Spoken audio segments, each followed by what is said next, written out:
welcome to a brief introduction to the DBA Prospectus template. I'm Dr. Greg Parsons, and this presentation is meant as an introduction and overview for those of you who are starting to work on your dissertation topics, or even those who have been working on a topic and need a little more support along the way. The idea is this presentation will go along with the hard copy of the Prospectus template and further explain what I'm looking for, how you should approach it, and will provide the basis of further discussions with you and me, or you and your committee, whatever stage you're at. When we first started receiving dissertation proposals or topics from students, many times they were so scattered in terms of what they were looking at or what they were considering doing that we knew that needed to be a process to go through, so that rather than simply starting writing, that a prospectus or an initial proposal, if you want to think of it that way, was presented first. And that prospectus evolved eventually into the prospectus template that I'll be talking about here. So the first question is, what's an appropriate topic? Well, the topic should define the area of research where the student plans to work. One of the problems, of course, is there's a tendency to get very broad and to choose very broad areas that really are so broad that really can't be addressed within a dissertation, which needs to be very specific and provide provable results. So one of the first things we need to do is narrow it down. And part of that narrowing comes through using existing theories in the area of concentration. So if you're in leadership or if you're in marketing, you should be pulling the theories that you're going to build your research on out of that particular area. So there has to be a clear connection between your topic and the existing theories that are out there. And also you need to show that your dissertation, when it's complete and all the results are in and the conclusions are made, that will be adding to the existing knowledge within the field, which means that you have to be contributing to something that's already there. So that'll tend to focus presentations of topics into areas that are going to be acceptable and doable. However, you can't do dissertations. Topics are not acceptable about high-profile news stories. For example, a dissertation on how ISIS is affecting oil prices. Just not going to work. There's no theory behind that at this point. So you have to stay away from things that seem like hot stories, but you're not writing a story. Okay? You're writing a dissertation. It won't work to have a topic that's specific to a single organization. A lot of students come and say, well, we have a situation where I work and I'd like to write my dissertation about that. That's not going to work either, unless that situation is somehow connected to theory, and the organization then becomes one data point of a population that's going to be explored to see whether your solution to this particular problem fits into the existing theories within the area. So you don't start out saying we got a problem in an organization and I'm going to try to come up with a solution. That won't work. The topic shouldn't be or won't be the basis of a report, whether you're talking about the report on individual. For example, I want to write a report about Gandhi and Jack Welch and Mark Zuckerberg and kind of compare their leadership. That's not going to work unless you can connect it to a particular theory and then show how you're going to collect data on that. So simply writing a report on something, even if it includes sending out a questionnaire and getting some people's opinions about things, is not going to be the basis of a dissertation. It can't be on an organization. Reporting on organizations is not a dissertation. It's not on a series of events. Okay, again, you're not writing a report, which is a little bit of a change because that's what you've been writing for most of your classes. You've been writing reports on particular topics, going out, collecting information, then summarizing it and writing it up. Dissertation is different. Okay, this has to be original research, not simply writing what already has been done. So let's get into the document itself, the prospectus template. And the way that it works is, as a student, you'll be answering all the questions that are posed in bold. For example, the first one here is, what is the topic? Then I've provided some examples, depending on which area you're working in, of things that might work as general topics. Okay, so for the first one, if your area was leadership, Now, you're not going to talk about all leadership because there's thousands of theories about leadership.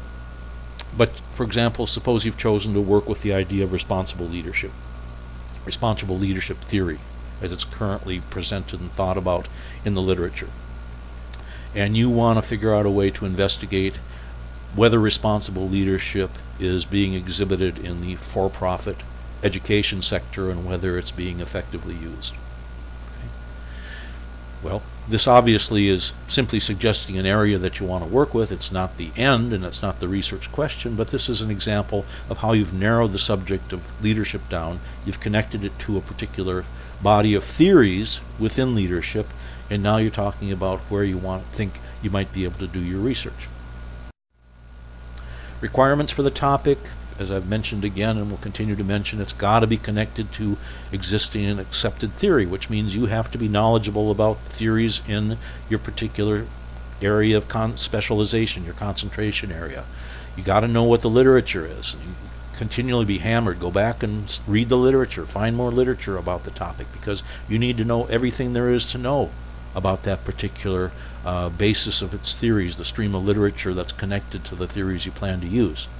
You need to know that there's recent publications in the area, that it's an area that people are still interested in learning about. You're going to have to explain how your work is different than what's been done before, what your contribution is, and also that the work can be generalized. So if you end up talking about one specific type of organization, there should be elements of your work that then can be generalized or utilized in a broader context, that people can see, oh, well, our type of organizations or our type of situations we encounter have some similarities to what this person is talking about in their research, and thus, it's more connected to the theory.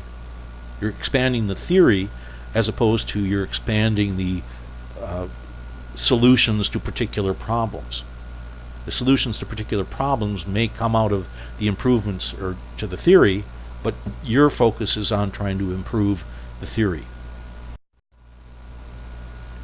And no, we probably will not accept dissertation proposals on television series. Where do the theories come from? They come out of the literature. Your primary stream of literature should always be your concentration area. If you're in leadership, you should be working with leadership literature, leadership theories. If you're in marketing, you should be working with marketing literature and marketing theories. How would you know what's been done? How would you know what the theories are unless you're working in that particular area? But of course, you're not going to know everything there is to know about a particular field. It has to be narrowed down, and that's part of the process we're going through here, is starting to focus down from a very broad definition with millions of articles written on a particular subject down to a fairly doable subsection of that universe. Okay, so we want to see an established body of literature, something that's accepted and people are working on, but not something that's too broad to have any definite conclusions about. Requirements, well, again, the stream of literature has to be connected to theory. You have to show why these particular articles and authors that you've chosen to look at, why it's related to what the theory that you're interested in improving. These articles should be coming out of, identifiable researchers, people who actually work in the field, and you should be able to see a stream of literature, the things that are connected to prior theories and where they're going. This shouldn't just be, isolated individual articles. There should be a theme that runs through these. So when you start working on your literature review, you have an idea about why you're including certain things and why you're not including other things. Although your topic may be close to application and close to practice, which is all right, it always has to be based in theory. And as an example that you're in a strong body of literature, we want to see 6 sample articles from top peer-reviewed journals in your particular area that would show us that there's substantial work done in this field. Now, the thing that's different about a dissertation as opposed to simply writing a report about something is then there's a requirement for a second stream of literature, or more, depending on what your topic turns out to be. And this is sometimes, again, difficult for students to understand. Well, I know I'm writing about some theory and leadership, but what do you mean a second body of leadership? Well, you're not simply trying to extend that theory, you're trying to show how a second stream of leadership or a second stream of literature could improve or add to the existing literature in the other field. So you're trying to connect two together. An example might help here. So for example, if you decided you were going to work in transformational leadership, and that's too broad a topic. You should work probably in a narrower topic than that, but just for example, suppose you were going to decide to work in transformational leadership. And so you'd study the theories and you knew the background, you knew where it all came from. Now you're going to look at, for example, cognitive dimensions theory, because you know something about learning styles in education. So now you're going to try to explore what are the theories in learning that might have an influence on how a transformational leader more effectively influences his followers. How does a transformational leader use the knowledge about cognitive learners versus visual learners versus auditory learners, all the different learning styles? How does a transformational leader make use of those to reach a broader body of followers that they want to influence? Just an example. But that's what we're talking about. So you have to become knowledgeable in two streams of literature and show that you're competent in both. The requirements are pretty much the same. Has to be connected to theory, has to come out of peer-reviewed journals, has to have identifiable researchers in the field that you can point to and say, here's people that have worked in this field, here's people who, done their work under this researcher. You can see the stream of literature that flows out of this type of schools of thought. And again, we want to see 6 sample articles demonstrating your knowledge of this literature stream. Now, the biggie. Identify the gap. And the gap is generally not what people think it is. And it takes a little bit of studying and thinking and reading articles that specifically say this is the gap that we're looking at. So it's not where a particular line of research ends. It's not saying, well, there's been this much research done and now I'm going to do some more research in that area. What we're looking for is a connection between one body of research and your second body of research, and that's why we require 2 streams of literature. And for example, what if you decided, again, following up on the same example, you were going to be doing transformational leadership theory, and you chose as your secondary stream of literature information technology and advances in information technology. Okay? And your idea would be, I'm going to look at how the changes in technology, the ability to use email and instant communications, instant messaging, social media, Skype, and all these newly available technologies that allow communication to occur at a very rapid rate of speed, almost instantaneously, and how that might affect the theory of transformational leadership, which was based and developed in an era that communications was very different, and the way leaders had to think about how they would communicate their vision might be very different in the 1970s than it is today. And that might be an area that you would see a potential gap. Now, this is way too broad, wouldn't serve as a topic or a research question, but it might be the type of gap that you might be looking for if you were in the leadership area. Gap's got to come out of existing work, has to move from the general context of previous research to what you're going to be looking at and how you're going to look at it. Should be interesting and prove significant to the field of study, and that your committee and chairperson help you with that. Should be feasible, meaning that it can actually be accomplished. Should be relatively unexplored. Again, you're trying to add something new. And as I said, really is going to be bridging the gap between 2 or perhaps more bodies of literature. Generally, I recommend people try to stick with 2 because you've got to prove that you're competent in all the bodies of literature. You have to be very knowledgeable about them. And the more you add, the more knowledgeable you have to be, more of an expert you have to be in multiple bodies of literature. Finally, we get to the research question, and here's where we kind of boil everything down that we've previously done, and we're trying to get it into a kind of a 2-part question. So, for example, Does transformational leadership cause increased worker satisfaction compared to effective transformational leadership? Here we're trying to say, does this cause this? Is this related to this? And this helps to identify our independent and dependent variables. The research question, again, has to be based upon the theories, should set the context for more refined hypotheses, should describe what the dissertation is trying to explain, and it's also going to be using some sort of measure of comparison. Cross-sectional means that you're going to be looking at one point in time across different observations, different phenomenon.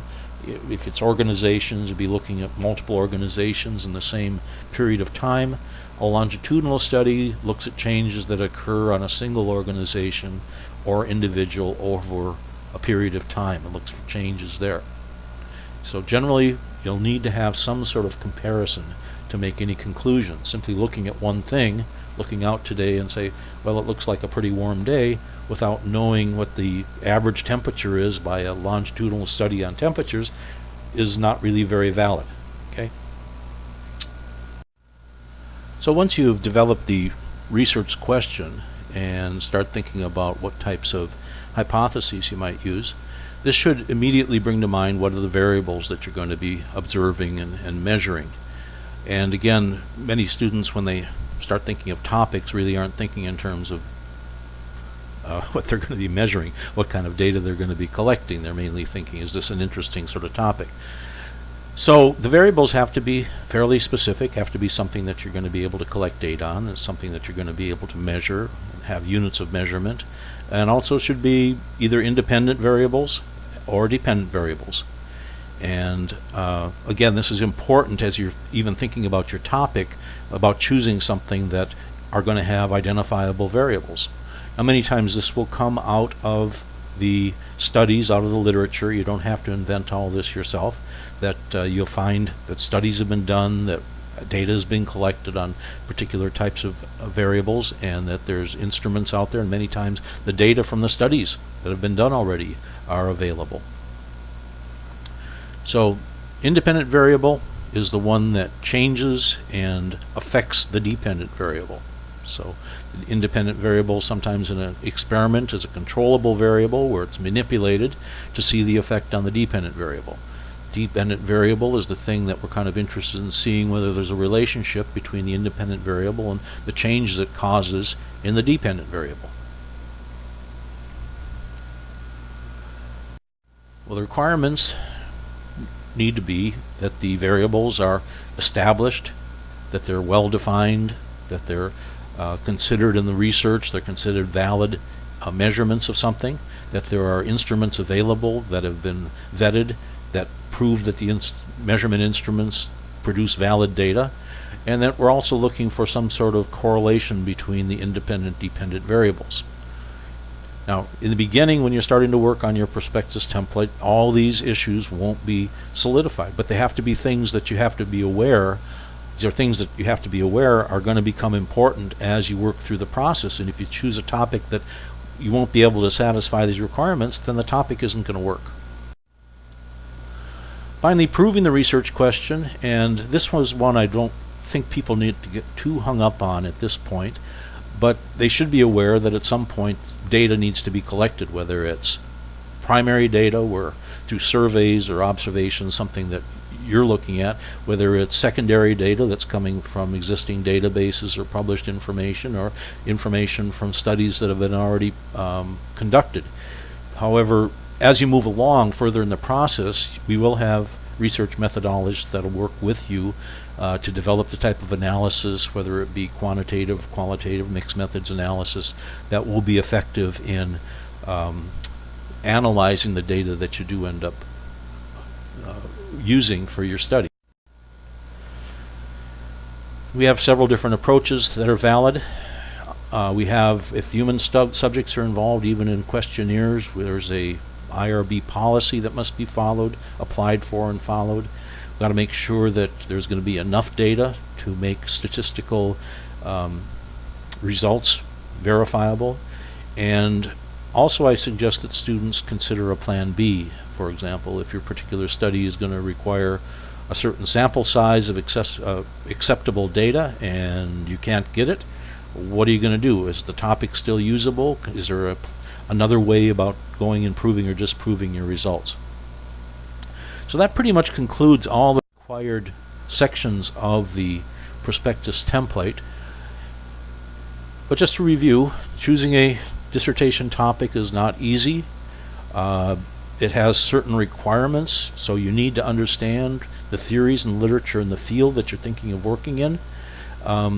It's an iterative process, which means that you'll come up with an idea, you'll turn it in, I'll review it, your committee will review it, we'll send it back, and it'll normally be revised. And this is not supposed to be discouraging, it simply is the way the process works. Okay. And when you turn in your prospectus template for review, you need to consider all the questions. Some of them may be more finished than others. However, don't write the topic that you don't know what the theory is. Don't write a topic that you have no idea where the data would come from.